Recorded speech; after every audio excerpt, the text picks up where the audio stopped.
What's up, Chin Music listeners? This is Mitch. Welcome to episode 5 of Chin Music. I am joined by my co-host, Tony Legaly. What's up, baby? What's up, man? It's been a Ooh. while. I know it's been like I took like a month and a half off. I feel like been Not getting married quite. and stuff. Oh shit! Not quite. Can you believe we're already at episode 5, though, dude? Oh my god! Episode 5. It's been a long journey. I mean, all joking aside, though, 5 is kind of like the first milestone. I mean, it's a massive milestone. I mean, I have 5 fingers. I have Right? five toes. Suited Patriots have won 6 Super Bowls. Just a reminder there. Anyways, Thanks for that one. Yeah. Yeah. So, yeah, speaking of that, you got to spend your honeymoon in Boston. oh And yeah. I was in Tom Brady Haven. Like you go to the games. Like we went to a Pats game. Super great trip. Went to the Pats game, and like you wouldn't know a single player on the team if you were like just pregame and tailgated because everybody wears like 2 jerseys, and it's Edelman and Tom Brady. not even Gronk. I mean, I saw a couple Gronk jerseys, but That's everybody's all surprising. about TB12. Of course, we got super lucky because it was, and I didn't even know this, like, because I always tried to research, because the last time I went to a Pats game, they opened the game with Godsmack. So, like, they were like, ladies and gentlemen, welcome your very own Boston own Godsmack. And I was like, dirty, this is going to be nasty. Like, so I was like looking for stuff that was like going to come up. And wouldn't you know, Tom Brady comes out at halftime and gives a 15-minute long doozy of a speech. I was so jacked. I recorded the whole thing. It was Oh, I'm badass. sure. Oh, yeah. Look at that sadness on your face. Yeah, being a I lifelong don't Raiders like fan, Tom because he wins too much. I don't like him.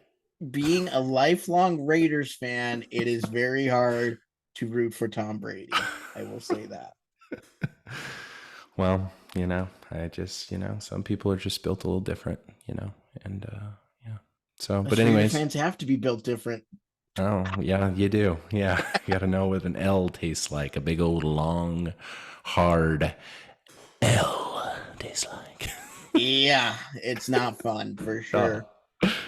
For sure. So, what other kind of stuff did you get into when you were in Boston there? Oh, buddy, we had a great time. So I'll elaborate here. I'll take some time to share my experience here, but we had for the most part, a pretty smooth, like lucky vacation that way. And I've never really taken a vacation longer than like 2 or 3, like probably 3 or 4 days, right? So we just didn't really grow up like doing family, endeavors that lasted Unless it was week and a baseball. half. What's that? Unless it was baseball. Unless I was on a bus with 30 other men and traveling the United States to hit a ball. Yeah, no, nothing like that, but pure leisure. Yeah, so I'll kick it off. So like, and I'll just say, and I no disrespect, because Lonnie, my sister, she's been at the airport for some time here, and about 8-9 years, I think, working for Alaska Air. So I've always been kind of an advocate for the Billings Logan International Airport. It's And awesome. I love it. yeah, and so I do too. I typically always do, right? So like, Shelby's not necessarily from here. She's from South Dakota. I've, been through Billings Airport many times. No problem. Get on, get out, whatever. Buddy, we left, first of all, you got to wake up at like 4 a.m, which like, Late for that, anywhere from here. Yeah, you do.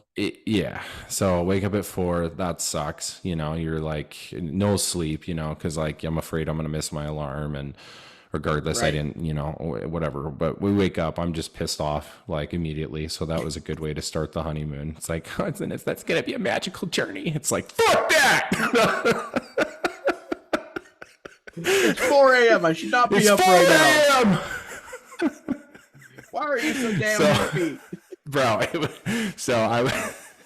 I was coming in hot, right? So like, we get all this stuff in, whatever, and we're driving to the airport, and I'm like, babe, I got this, like, because she's like, well, it's, it's 4:30, we got to get going, and whatever. And so I'm like, all right, I got this. So I take the interstate from Josephine, right?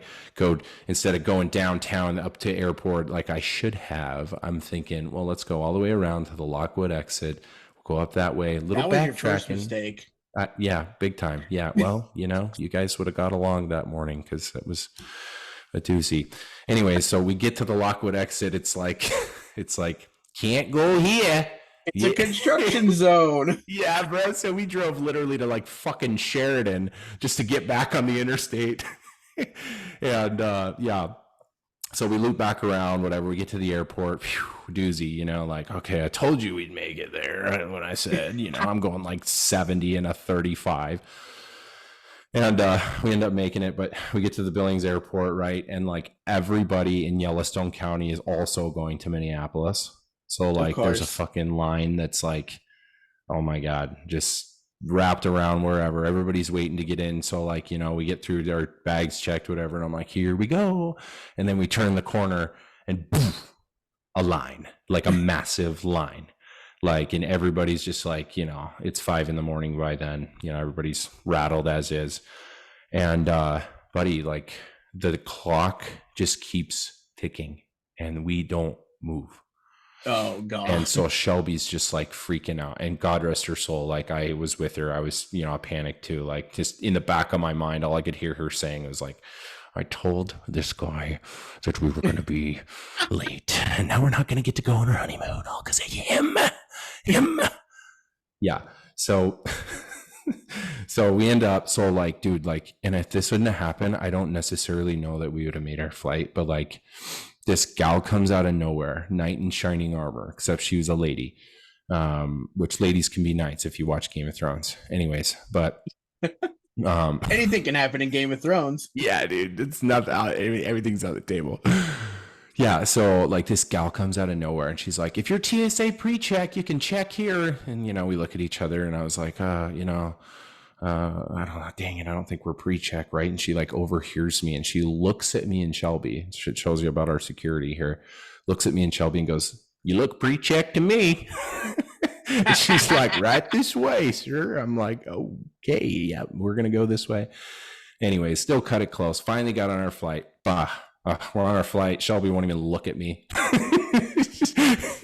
The whole morning. Great start to the honeymoon. Yeah, she's rocked. No, she was fine. But yeah, so then, we have a full day of flying by Minnesota, which, by the way, Minnesota Airport, if you've never been, is spectacular.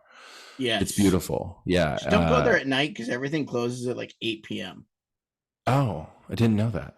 Yeah, so we had a layover there from Florida, and we got in at like 8:30, 9 o'clock. Everything was closed.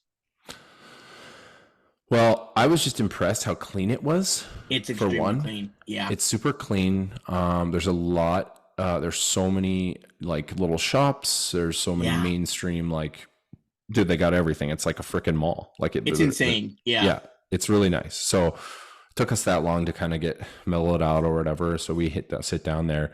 Regardless, we end up getting to Boston at like 4:30. And that in this instance, we decided to stay in Braintree, which is like 30 minutes from Boston, right? And the only reason we did that is because Boston from Foxborough, just from experience.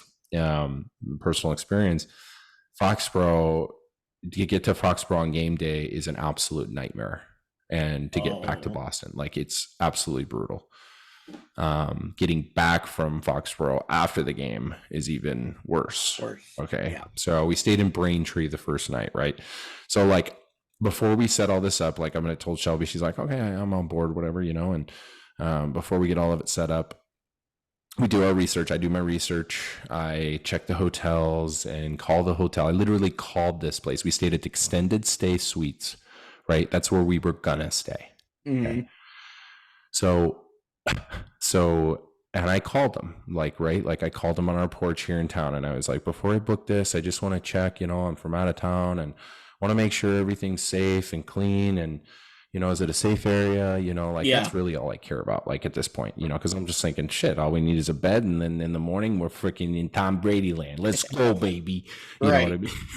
So we get there, bro, at the extended suites, and there's like 7 or 8 Asian dudes just outside, just smoking cigarettes, right? They're just puffing and puffing, bro. It looked like we were like about to walk in on a like a underground gambling game or something, like, bro. And so it was sketchy from the get-go. So we like check in, the gal's like, "What's up, y'all? How you doing?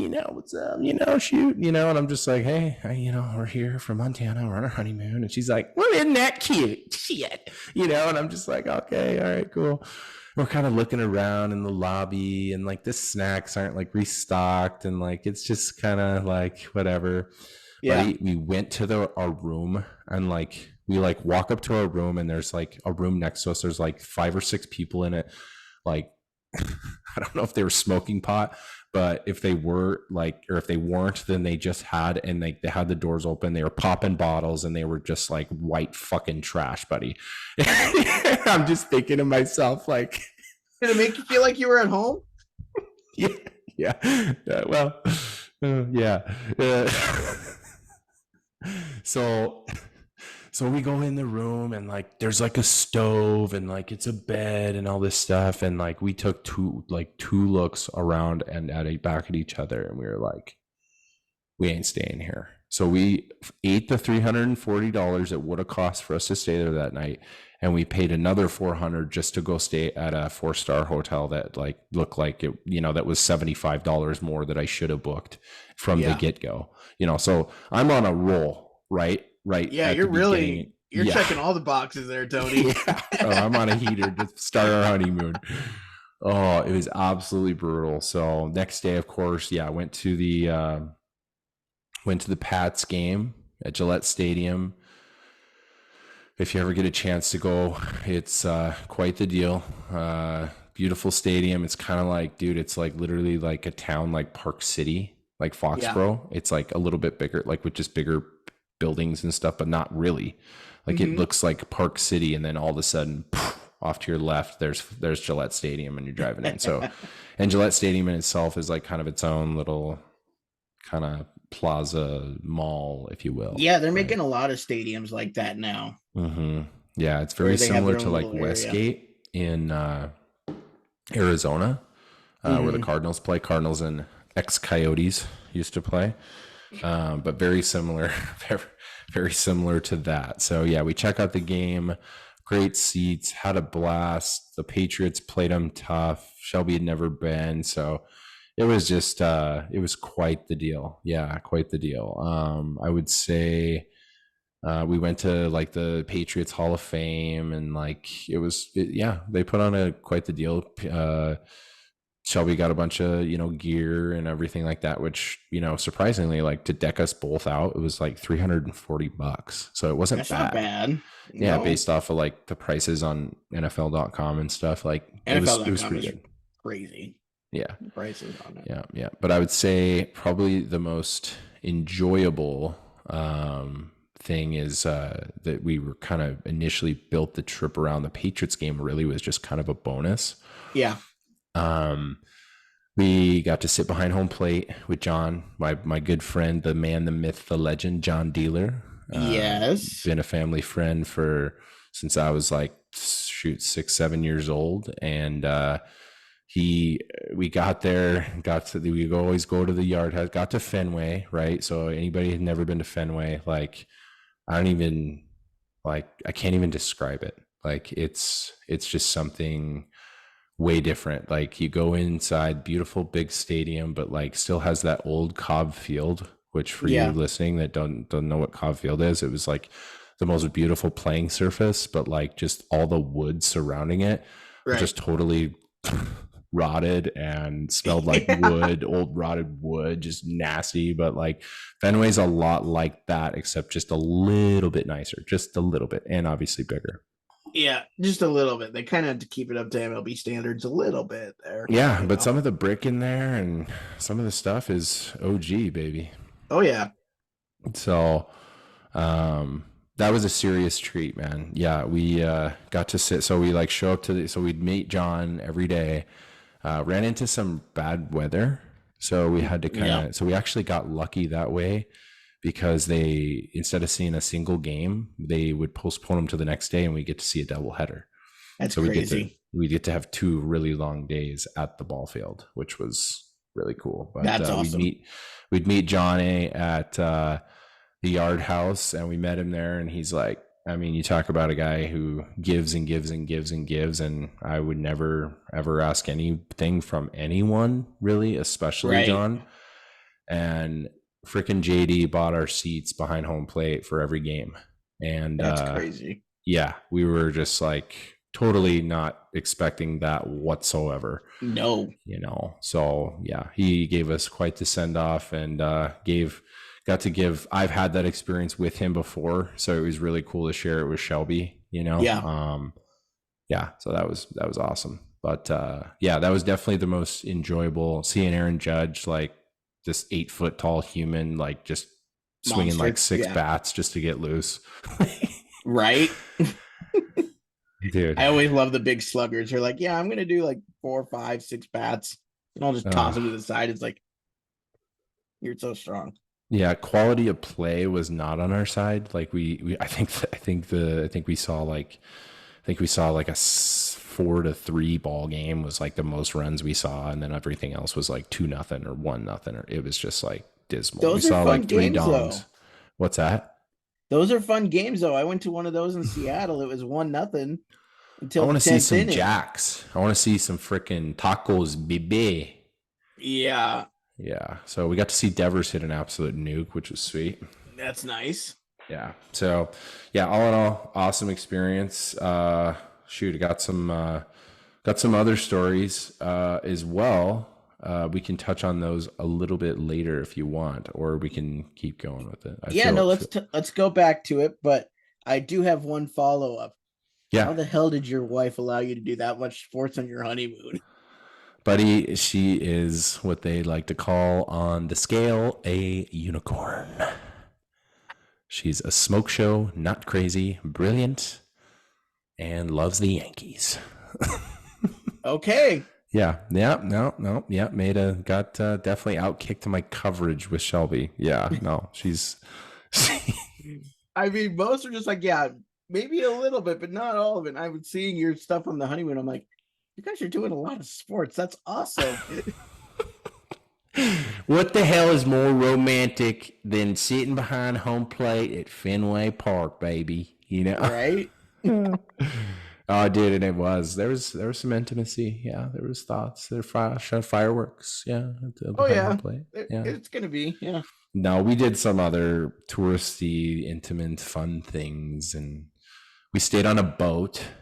Oh, So we did, not only was it cheaper, God, like this whole podcast, I'm just establishing myself as just a fucking tight ass.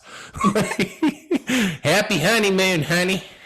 Shit, we're gonna stay at the Super 8 tonight, and you're gonna love it. We ordered the King Suite, which comes with 4 cockroaches instead of 10. Yeah. take a little bit extra care. So no. Anyways, let's. I got some awesome stories with this whole thing. They're totally different culture, buddy, and I'll tell you about them. But Oh, that's awesome. Yeah. let's go. Let's. I feel like I'm saying too much. Let's do this. Oh, you're What do you good. got? You're good. So we've had a crazy couple of weeks in sports with some scandals and things like that. And even one I didn't mention to you in the Google Doc that we have. So I guess which one do you want to touch on first? Mm. There's a lot of them. I Some know you have one with scandals. hockey, Oh, and a let's talk about that first because that one's nuts. Babcock. Oh, Yeah, couple of boys and shit. It's been going on for a while. If you do your research. yeah, This guy Mike Babcock, right? And I think, and so I'm an avid Spit and Chicklets listener. I love those yes, guys and what they do and how they run their podcasts. Love the platform that they use to just unapologetically like call it how it is. And they're players podcasts. Like they vouch yeah, for the players and they're all about the players. They're not too hard on coaches or anything like that. They just advocate for kind of like realistic treatment of guys at the NHL level, at the pro right, level, whether you're a baseball player or a basketball player, it doesn't matter. So I'm listening to this podcast and I was a week delayed, because I was in Boston and I recently got caught up on all of this, right? Yeah. And so a week delayed. So I listened to my episode. I was doing some landscape stuff, and that's my happy place. And Paul Bissonnette, one of the main hosts, says, "Hey buddy, I got a text from, do you hear what's going on in Columbus? I got a text from a player saying, hey, I walked into our coaches meeting today and Babcock wants to see our phones and our photos." Right? So he's going off on this thing. Well, anyways, long story short, Mike Babcock calling in his players, all of them, in the sense of guys that just signed that are rookies into the league, into the NHL, all the way up to the vets, right? Calling players, I should say, over to his house for lunch, right? And saying, "Hey, come on over for lunch, join me for lunch. I want to get to know you." And then whip out your fucking phone. I want to see your I want to see what kind of man you are, is what he's saying to these players. Wow. I want to see what kind of man you are, right? And if you're a new guy, you're gonna do it. You're gonna do it.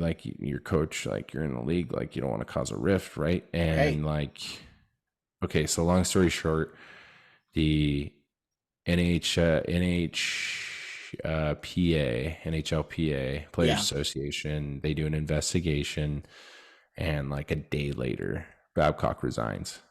And so basically what had happened is, and I think that it was treated differently for the guy like a Johnny Gaudreau, who has a 7-year deal worth, all the money tied up in Columbus. He goes into those, how I look at it, as my speculation on it, sort of say, is guys like that go into the meeting. First of all, what the fuck is the guy doing, looking at some guy's phone, sifting through my phone, here, that would buddy, be my first thing. No, you just don't do that.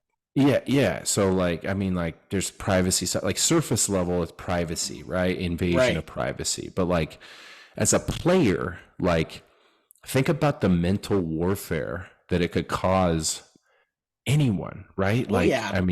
You're going into these coaches meetings. Coach wants to see my phone. All of a sudden he sees that picture of my dong. Right. You never know what's on there. Whatever's on there doesn't matter. But it does, in the sense of hey, this coach has it's a clear power statement of hey, you're under my command. I am the coach.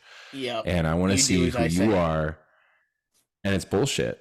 On every level, can cause dudes, the mental side of sports, can cause dudes to detour and turn their back on the game completely. Yeah. All because of some idiot wants to be invasive and get to know his players. They should be focused on hockey, buddy.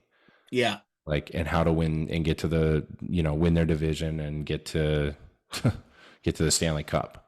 Yeah. I mean, if you want to get to know your players on a more personal level, that's awesome. But do team dinners, things like that. A lot of teams do that. And they're more successful, I think, when they do it. But don't go and take their phones. That's like you were saying, an invasion of privacy. Yeah, well, big time. And what if coach has stuck me on the fourth line, or, and maybe it's because he saw that photo of me, with a bunch of chicks on a boat getting hammered, or right. You know what I mean? And maybe it's just a mind game, dude. It's just a mind game. It's totally frowned upon. That dude will never get another job in the NHL ever again because of it. Or any league. What is he doing? Yeah, I don't think any league would hire him. No, he's done. Donezo. Bye-bye, Coxie. You're done. For sure. Which is good. Good for the players. I'm glad that those players are some of them kind of, and some of the older guys like Johnny Gaudreau and Jenner, the captain, their meetings were handled differently, dude. Hey, Johnny, we got you here for 7 years. Can I see your photos? Sure, coach. Whatever, It wasn't hey, I'm the power guy. Let me see your phone. So the veterans and those guys, those meetings were different, man. Right, because they have to be. Yeah, they have to be. Exactly. Yeah. So crazy stuff, crazy stuff. But I thought what was the most crazy about that is that the whole investigation. So like you never know who's listening, and it's like amazing the platform that Spit and Chicklets has, Yeah. and that their voices are being heard. But like that whole thing started because of, first of all, it started because Mike Babcock's a piece of shit, is why it Right. really started, and ultimately I caught up with him. But like it started because of that Biz mentioned. I got a Yeah. text from a player on the inside, and then before you It know it, just like it just exploded. blew up for those guys, which Crazy. rightfully so. Defend the player. Yeah. Yeah. You gotta. So, on the note of scandal, and I'm sorry that this is like kind of all of it, but there's a lot this week. The dysfunctional Chicago Bears get even more dysfunctional, Mm. and their defensive coordinator had his house raided by the FBI. Wow. Yeah. So what happened with that? I'm not entirely sure. They're kind of hush hush on it. He's already resigned. So that tells you he's guilty of whatever they found. But it's just like, can that franchise get any more dysfunctional? I know. I even like their new jerseys. Those orange ones are nasty with the orange They're helmets. sick. I love them. I was pulling for him. I thought that Fields. I didn't know how he's going to be coming into the NFL. I didn't watch him all through college, didn't any of that. But just like eye test wise, I thought, eh. But then last year, he just kind of, after like, I think game 3 or something like that, just went off, started to Yeah. like run around people and stuff. And I was like, okay, cool. I'm a believer. Go Bears. Like, Yeah. but so I had high hopes for him this year, but yeah, They're bad. They haven't won in, I think it's almost a full calendar year. like 8 in a row, isn't it? Yeah. It's almost a full calendar year now. Jeez. Yeah, no, yeah, I'm out. Fields, I think he's regressed big time. I really do. I think he has, but I also think it's the team around him. I, I still believe in that a little bit. I just think he can't see coverages. Yeah. Like, I think there's coverage gaps that, like, just based off of some limited knowledge of just watching. And I didn't watch a ton. We didn't watch that game a ton. I don't think, yeah, but just seeing some highlights and stuff like that, like I just don't think he sees it. And I think No. he can't hang out in the pocket. Nope. The only way he can generate any sort of offense if he scrambles and throws or scrambles and Mm-hmm. runs, and that's it. Yeah. So yeah, poor Chicago. I would like to see them do good. That's another one of those teams that I'd be like, yeah, cool, good luck, guys. Yeah, exactly. For sure. For sure. So yeah. What do we want to talk about now, man? What's next on Dude, our list of things? how about Deion Sanders Showtime, baby? Prime time. Coach Prime. Yeah, Coach Prime. Um, I I like his philosophy on things, and I think he's a good coach. I don't necessarily, there's two things I don't like about him. One, I don't like that he went from a school that is in the FCS, really isn't even in the FCS. They're in their own conference, they play their own bowl, they only play their own teams. Like, they say they're in the FCS, but they aren't, in my opinion. They don't play in the playoffs for the FCS, so it's just weird. And then he goes straight into Colorado. That's a Pac-12 member now, going to be in the Big 12. I just, I feel like he should have had another step at like a Boise State or a Wyoming or something like that. And of course, I'm using Western US because that's what I think of. But he should have had a step from where he was to Colorado before that. And then another thing, I don't like the sideshow. Hmm. I don't like having actors and musicians and athletes coming to your games every single week. And I think Gronk threw a party there last weekend. And it's like, come on, guys. It's like you. I agree. It's almost like the bottom. You're kind of waiting for some sort of deal to be a distraction that way, but with the way the world is and stuff, I don't know. I don't know. I mean, shit, they had the number one quarterback recruit on like TV partying, like not partying, but like they had him there, man. Like, so Yeah. what he's doing? Is it bad? Is it bad for the for Colorado? Like, is it bad for the school? Is it I bad don't think it's for? necessarily bad. It's just weird. It's just weird.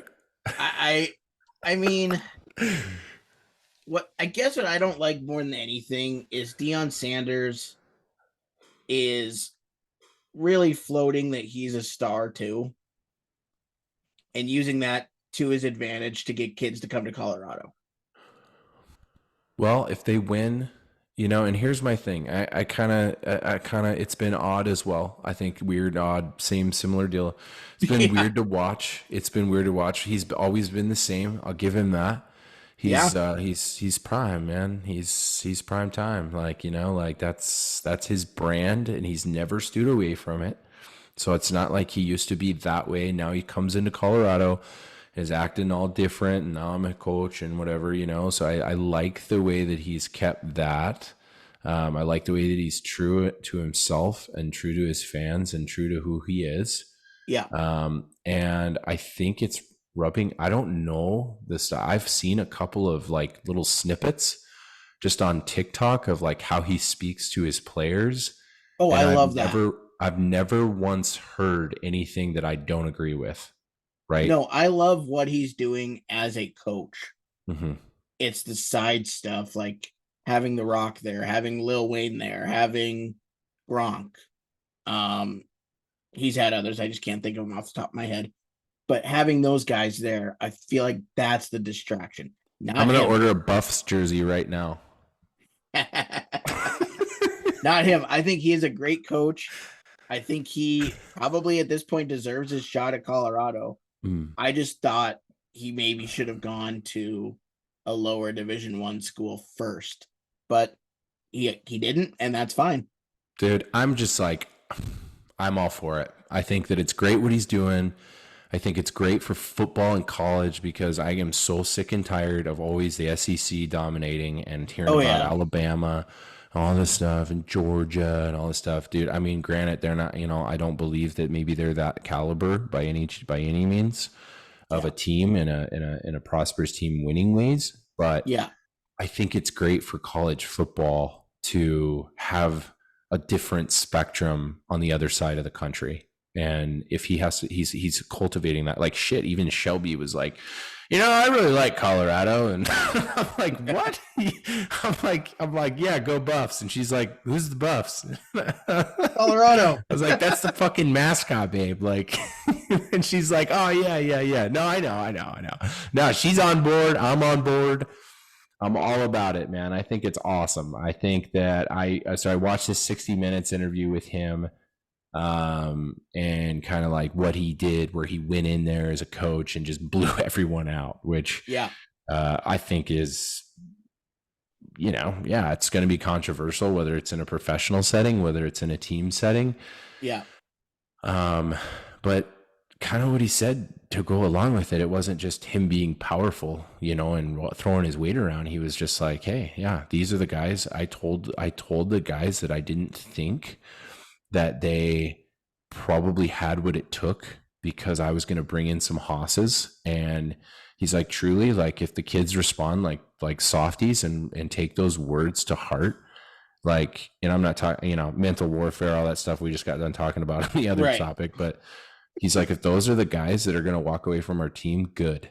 He goes, we need guys that are tough, man. Yeah. And like, I love what he's incorporating, because he's like, unfortunately, the world we live in is a society that doesn't want to hear the truth because it's too fucking tough.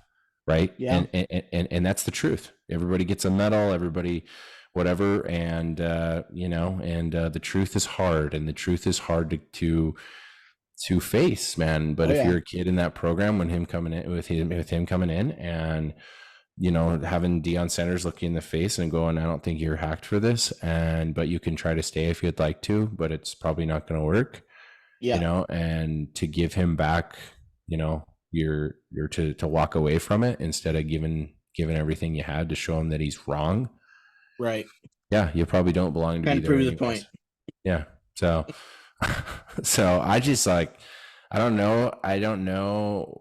There's been zero. I was thinking about this last night. There's been zero feedback or nobody's came out and said, Deion Sanders sexually harassed me or any allegations or so maybe the dude's a good dude and maybe he's building something really special there. And until any of those other things happen, if they do at all, coming from the sideshow or anything like that, I'm let her fly, baby. If I'm a college athlete playing for the Buffs and I got Lil Wayne in front of me, and the crowd's going fucking nuts when I take the field, I want to play there. Yeah. I want to play there. Yeah. I'm a Ducks fan, an Oregon Ducks fan, so I'm kind of hoping the Colorado train halts when they play Oregon on Saturday. You're just hoping they pay Deion Sanders next year, give him a massive contract. I mean, if they did, I wouldn't complain. There you go, baby. You're on the prime train. I told you. Nike can do it. Oh my god! Let's be honest, Oregon is run by Nike. Yes, it is. For sure. No, I think I love what he's doing football wise. I wonder if in the long run the sideshow's going to catch up to him. That's the only thing. Yeah, we'll see. Until then, the Buffs are 3-0, baby. Yeah. Let's go. Yeah. So talking about the Pac-12 for now. Okay. Half of them are going to be going to the Big 10 and half are going to be going to the Big 12. Well, a little bit less than half are going to be going to the Big 12. Mm-hmm. What do you think about that? It's just for football, right? From my understanding. No, I think it's everything. Are you sure? I think so. I'm not. I didn't know. I had heard speculation. Yeah, I don't know. But from a football standpoint, I just honestly really don't know from a college football standpoint. I'm just not a college football man, in the sense of following it year throughout the year. I like the Cats, right? I'm a big Cats guy. I like to see them win. My favorite team as a kid was the Texas Longhorns. But seems like everyone had that phase. Oh yeah. It's kind of like the Yankees. Everyone has a Texas phase. Vince Young. Yep. Yeah, I don't know. I mean, whatever gives the kids better opportunities. That's all I'm for. Whatever better opportunities for development, better opportunities to go play at the next level. I mean, if it generates that by increasing competition, by increasing, the validity of the conference itself, I'm great with it. And if it's more competitive and more fun to watch for me as a fan, boom. Yeah, let's go. For sure. I worry about the Big Ten. And I say that because with the exception of Ohio State and Michigan, that I think could compete, the speed of Oregon and UCLA and USC and all those teams going in there, I think could blow the water out of all the Big Ten teams. Really? Oh, yeah. I mean, you have Oregon that runs 90 plays a game. So you're thinking it's more of a different kind of different style. They play completely different styles. I mean, Oregon and UCLA, because UCLA now has Chip Kelly, they run as many plays as possible. Well, that's a complete polar opposite to the Big Ten that's just ground and pound. You know what I mean? Yeah, and like I said, if it eliminates some of those low-hanging fruit games, from the Big Ten, Purdue's in the Big Ten, aren't they? I think so, yeah. Yeah, so if, I mean, who's I don't know. I just can't see myself. Northwestern's really bad. Okay, yeah, Ohio State versus Northwestern. Yeah, probably not going to tune into that one. Yeah. So if it takes that away and it's Ohio State versus University of Oregon or USC or something like that. Yeah, let's go. Better quality Yeah. games, better pizza, better ingredients, Papa John's. I don't know. It just felt right. It just felt right. You know what I wish they would have done? Because I understand that the Pac-12, the whole reason why they're folding is media. Like they can't get a media deal anywhere. I wish they would have. If the Big Ten would have said, "Okay, fine, we will take your entire conference. You still just play your Pac-12 opponents, and then we have like a championship game of the Big Ten and the Pac-12." That would help.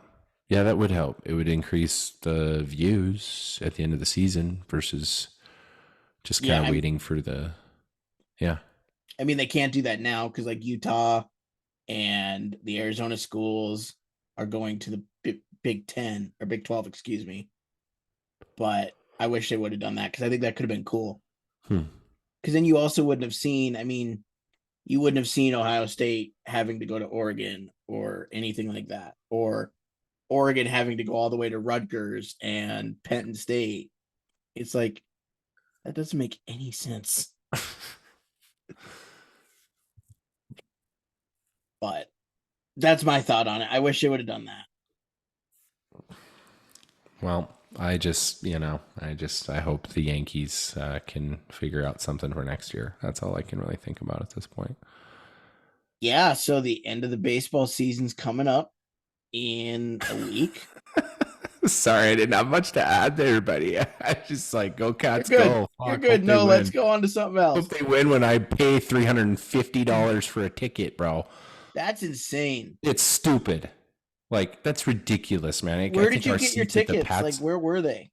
I don't even know. I mean, I think it was just on a wholesale. I think just directly from them. It was like $89 for general admission, standing room only, and like with fees and shit, it was like $112 or something like that. That's insane. Yeah, just for standing room only, and then like to have a seat, I think it was like $260 or $230 or some shit like that.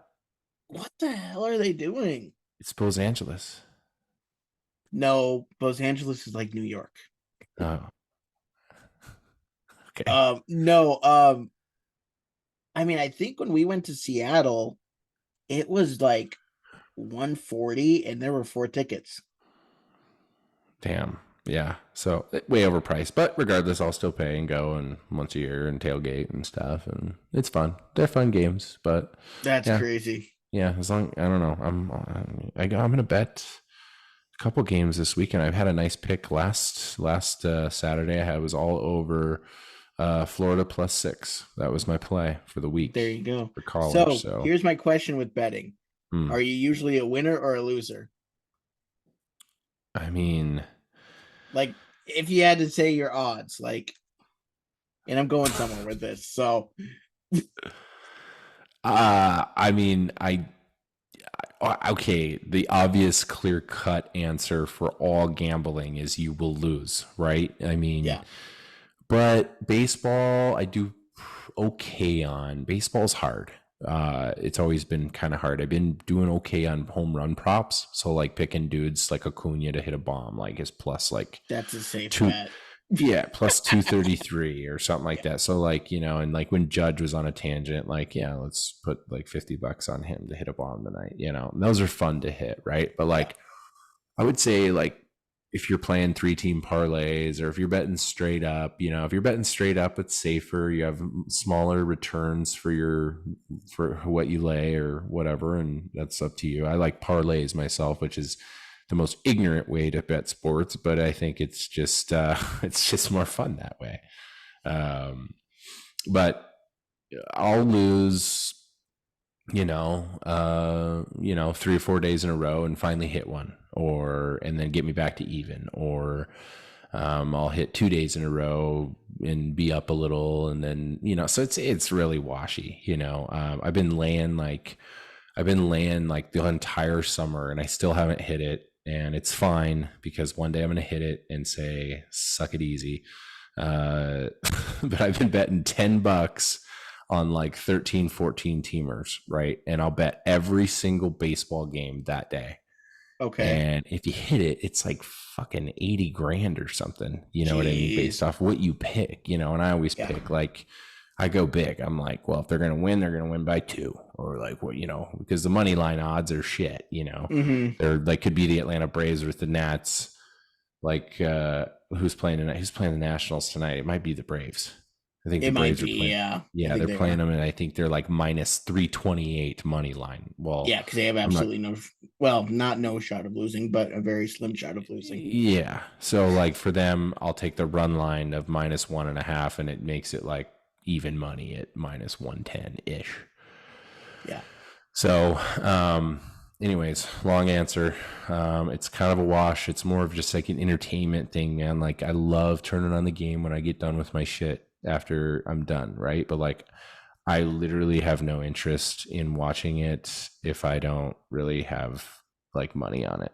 To be Yeah. totally honest, like hockey season's coming up, and I usually get in these like amazing. Like I usually like my routines just started. I shouldn't say usually. Last year, first annual year of doing this. Okay, right. I'll pick like 3 games that I really like, and in with hockey because of the time change, like there's always one at like 4:30, and it goes all the way up to 8 o'clock, right? Well, by the end of the day at like 4:30, like I'm done with my shit, and I get on my Peloton, okay, Mm-hmm. and I put on the ride or like the 45-minute ride, and like with the class and stuff like that with my instructor, but like what I'll do is I'll turn down the volume and still like follow the workout by like glancing at it here and there. Yeah. And then I'll turn on my big screen with the game that I'm betting on, Mm-hmm. and I'll ride and work out to the game in the sense of like I'll go to the normal workout or like a normal like sustain. I have kind of like my own workouts now, but like if they're on a power play, if whatever team's on the power play, whether I'm betting on them or against them, either way, I either want them to kill the power play or score on the power play. So I crank Right. that bitch up to like 100 for resistance and just fucking grind it out for 2 minutes and just like until the whistle blows. If there's like a whistle in between the power play, I'm still grinding. And I love that, man. Like that's my favorite time of the year is to turn on hockey and Peloton. Just saying. That's Very awesome and elaborate on what you crazy, had but originally asked. awesome. No, the reason why I was asking is the Mariners have a essential and like very important final 10 games. So they play 7 against the Rangers and 3 against the Trastros, as I like to call them. Mm-hmm. And if they do decently, they're in the playoffs. But if they don't, they're out. It's I, literally like because all 3 of our teams are within like a game of each other. mm-hmm. It's crazy. So I was gonna say, what would you do betting wise in that situation? So like I'm a huge believer in like the athletic mind or athlete mind of like the magnitude of those games for them, you know, with whatever sport you're betting on. If there's something at stake and like I've, you know, someone's usually an underdog, I'll play them. Like I'll play them. Like right. So like tonight I played the Mariners. What did I do? I took the Mariners plus 1.5 and got them at like minus 130. So a little bit juicy, like as far as the juice goes, but like Yeah.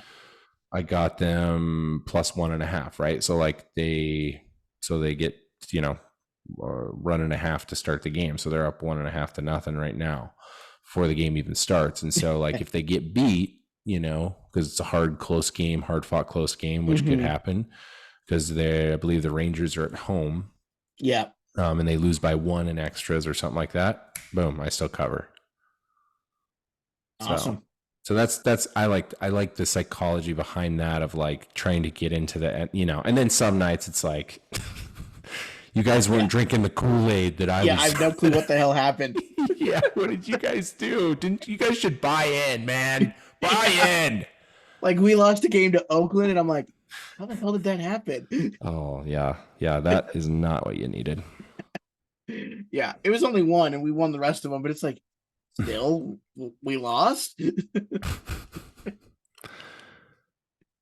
Yeah. So yeah, from betting, I'm in all about football now. So World Series will come. Those are kind of fun to bet on. I usually bet the unders in those, Yeah. just because the pitching is lights out. Oh, the pitching is insane in a World Series. Yeah, we'll see. I mean, we'll see this year. I mean, home run props are fun because you're really just like tuning into like one or two games a night. So it's fun to just like not have to focus on everybody else. But like, dude, I hit first week one. I hit a 6-team NFL parlay for some pretty good money.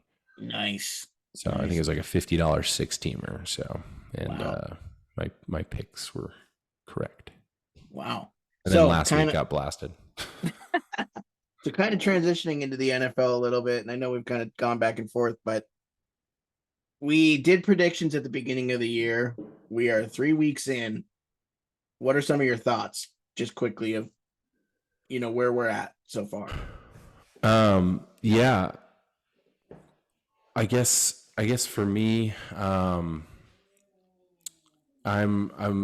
not surprised. Sort of like had high hopes for teams. Yeah. Some of the teams I had high hopes for like totally let me down right away. Yep. I think the biggest team that and it's early on, and I know you had picked them to win the division, but truly like watching the Chargers play for the last 2 weeks looks like the same old shit. Yeah. It does. There's like, it's just like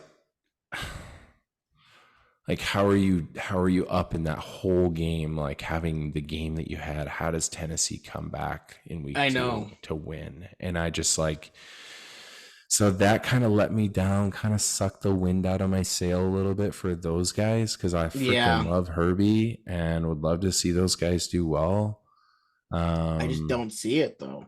I know. It just looks like the same product. I don't know. I hate to be weird. They need to fire their coach and let their offensive coordinator be the head coach. Yeah, you love him. I know. I love their offensive coordinator. Yeah, I would say that's my biggest kind of like letdown thus far. Yeah. I don't know. What about yourself? Well, my biggest letdown is the same, but my biggest surprise has been the Bucks. Mm-hmm. I thought they were going to be terrible. And I'm not saying at the end of the year they'll be great, but they've won. And I was kind of surprised with that. I was like, okay, Baker, you're finally showing up, and that's good. I like that. So they got the weapons, like offensively, like, you know what I mean? Like, yeah, I just didn't know if Baker was the answer after Tom Brady, but I mean, no one really is. But thank you. Did you just give Tom a compliment? I like Tom Brady a little bit. He is the GOAT. Love him. You love him. I got a TB12 hat right here for you. I'm gonna give it to you. No, I am a believer in what he is able to do. He's a great quarterback. He is the GOAT. I just did not like him from the Raiders standpoint. That's basically it. I liked him better in Tampa. Yeah, a lot of people did. They were until he won, and they were like, "See, I told you he's a dick." No, like, see, what I liked about him in Tampa from that standpoint is like everyone thought, "Oh, it's Belichick, it's Belichick, it's Belichick." Mm-hmm. No, it was actually Brady. Yeah. Like Belichick's kind of been shit ever since Brady left. Yeah. Like not shit, but not great. Okay, and so this will be a good one. All right, this is a good one. Tom Brady. Here's one of the greatest football stats of all time. Okay, Tom Brady has never taken a snap as a quarterback in the NFL with his team out of contention for playoffs. So mathematically, he has never taken a snap in the NFL where his team doesn't have a chance to make the playoffs. Yeah, that's true. Ever. No, I mean, it's the most accurate stat. I'm just going back and thinking. I'm like, yeah, that's true. Yeah. So not a lot of dudes can say that. It helps for the longest time. The AFC East was pretty much them, and that's it. I mean, the Bills at one point were nothing. The Jets haven't really been anything for a long time. They had a few years with Mark Sanchez. And then the Dolphins are weird every year. I don't know what they do. But a lot of that time with TB12, it kind of seemed like they ran away with it. Yeah. Looks like the Bills started to come back into form. Maybe they got a good year coming. Who knows? I You don't know know. what That helped kind of them? looks They like a played the similar product Raiders. too, though. That's what helped them. What's that? They played the Raiders. Yeah, you're right. My bad. Yeah, it's going to be a doozy for them. Forget it. Forget what I said. No, they're a good team. I honest to God think they needed to play, and as much as I like the Raiders, they needed to play a lower level team to kind of get Josh Allen's mojo. And I think they'll be fine. With the exception of James Cook as their running back, he looks night and day. Like I was always pulling for him anyways. I've had him on my fantasy team for the last 2 years. Yeah. He looked spectacular. Other than that, it looked like a very similar product to what they've been laying down. Just going to say that right now. Yeah. So I don't know. I'm a big Josh Allen guy. I like him a lot. I like Josh Allen too. I liked him at Wyoming, and I love that he came out of Wyoming. I think that's awesome. Yeah, I wish he would stay on. It's like one of those things where I wish he'd stay on his feet more, just so he doesn't get hurt. Because I love watching him play. Yeah, but that's just not how that guy rolls. No. Yeah. So, a couple things. What we have the start of the MLB coming up, playoffs coming. We got week 4, week 3 in the NFL. 3. Yeah. So week 3. What I got one thing that I want to say about this upcoming week is my pick of the week. I'm going to throw it out here. You heard it here first. The Vikings and the Vikings the Vikings and the Chargers. Yep. That will be a 70+ point game. It's going to be an absolute shootout. Oh my God, see the Vikings winning 40-30. Truly. I think the Vikings cover, they get a point at home, but my pick of the week is the over in that game. And it's pretty high. It's at 54.5, but that will cover. So there's my play. There's my play of the week. I love it. That's what you get. You're welcome. And I think that's totally accurate. Neither team, well, on paper, the Chargers should have a good defense, but they don't. Right. So, neither team can play defense. So I definitely think getting 70 points is very feasible. For sure. So we have a big announcement. What is it? That I want to unveil here.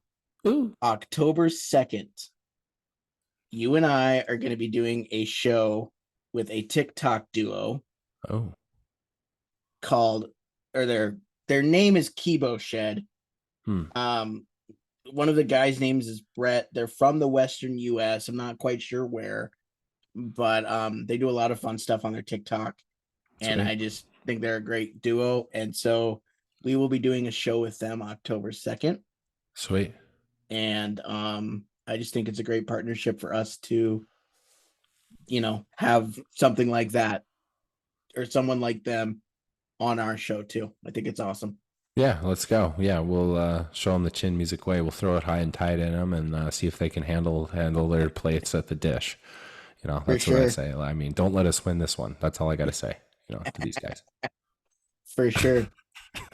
That should be fun. Yeah, it will be a lot of fun. They're great guys, and I love watching their TikToks. They're a little bit more dry like me. They don't have the animation you do, but we'll work on it. Hey man, I just, I didn't have a lot of friends growing up, Mitch, so I had a lot of fun in the mirror. I do not believe that for 1 second, Tony. That you did not have friends growing up. Okay, well, sticks and stones, buddy. Sticks and stones. That's all I got to say. All right. So, what do you got going on this weekend and all that? Good buddy, stuff? I just have to tell one story before we end this deal up. Oh, God, for yeah. the day. You were going to tell other stories. Yes. No. But so I'm going to skip a couple and I'm going to get to the main one. So we go to so not only do we have a bunch of sports on our honeymoon, right? We have casinos too, right? Oh, yes. So, sports, gambling. I'm like, yes, let's get married. Like, this sounds awesome. my God, I love you. I love you. Tony's heaven. So we go to Encore Casino. So Encore, like the one in Vegas, opens up a casino in Boston, Encore Boston. It's absolutely stunning. Like the details from the time that you're like 300 yards away from the entrance, stunning. Like flowers everywhere.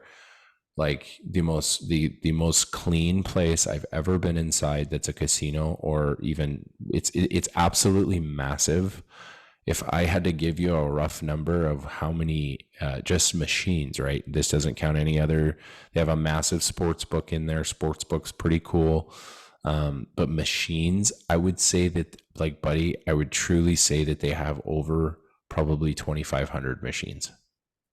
Wow, that's massive. It's absolutely massive. Like, and very clean. And we spent some time there, just, killing time or whatever. We had some fun. We played a little bit. Right. So Shelby and I like to play blackjack, right? Like we try to play, the really attractive machines that are like, come play with us and we're going to bend you over and take you all your money, yeah. right? Within the first like 14 seconds, right? So like we try to play those.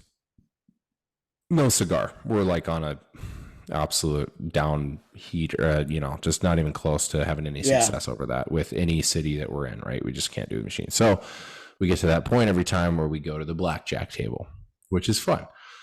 Shelby likes playing it. She likes the social aspect of it. We both kind of play. We always play together. So that way when I like bet too much and lose all my chips, she's just like, here, babe, like I've been slow playing $5 and have like all this money.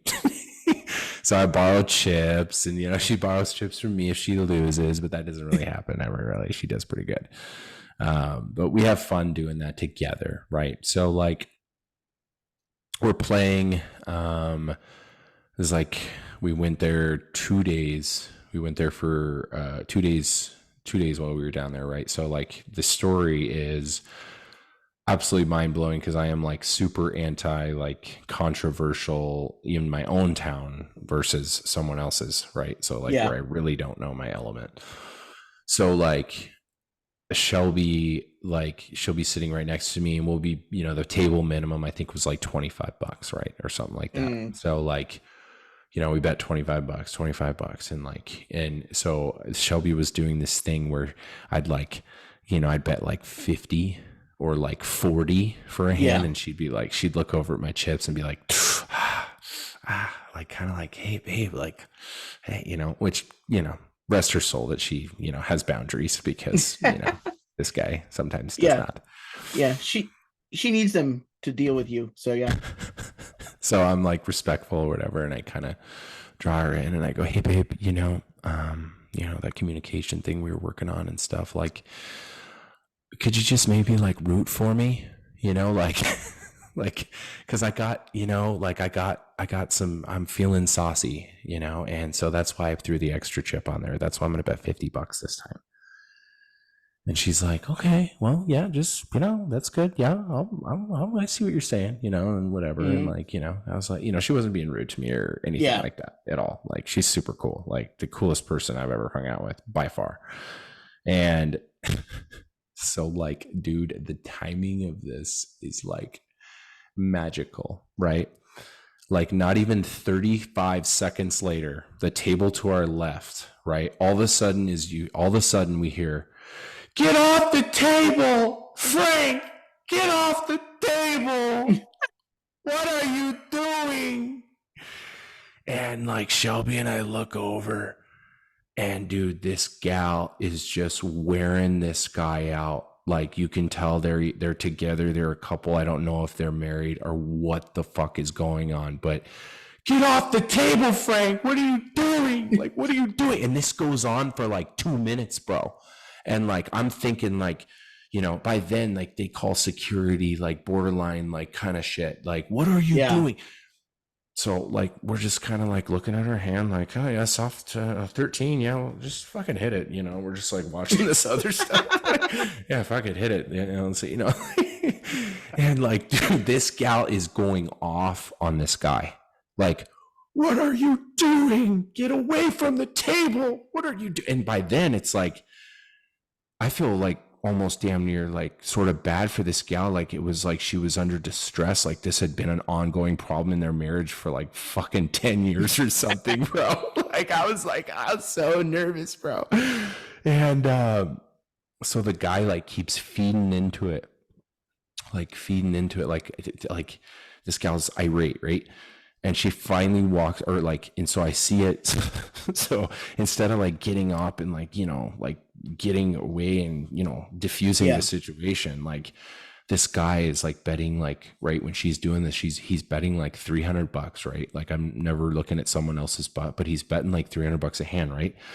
And then as she's going off, like I see him lay like a fucking stack of black chips for like $1,200 a hand, and just freaking boom, boom, and he lost every one of them, bro. Like 4 in a row. Oh God! Like trying to be a big dick, like being like, "Oh yeah, I'll show her." Like, blah, blah, blah, blah. Dude, lost every one of them, and dude, it was the first time in my life that I ever felt bad for the dealer. Like she was like, dude, because it was him and the dealer, and then this guy's like wife, and dude, it was just and so like eventually it clears out or whatever. This guy gets his shit rocked and obviously has a hell of a lot more in store for him later. Oh yeah, he's gonna get an earful. And so then I look at Shelby and I'm just like, see, like that's why you should always root for me to bet, to win. Like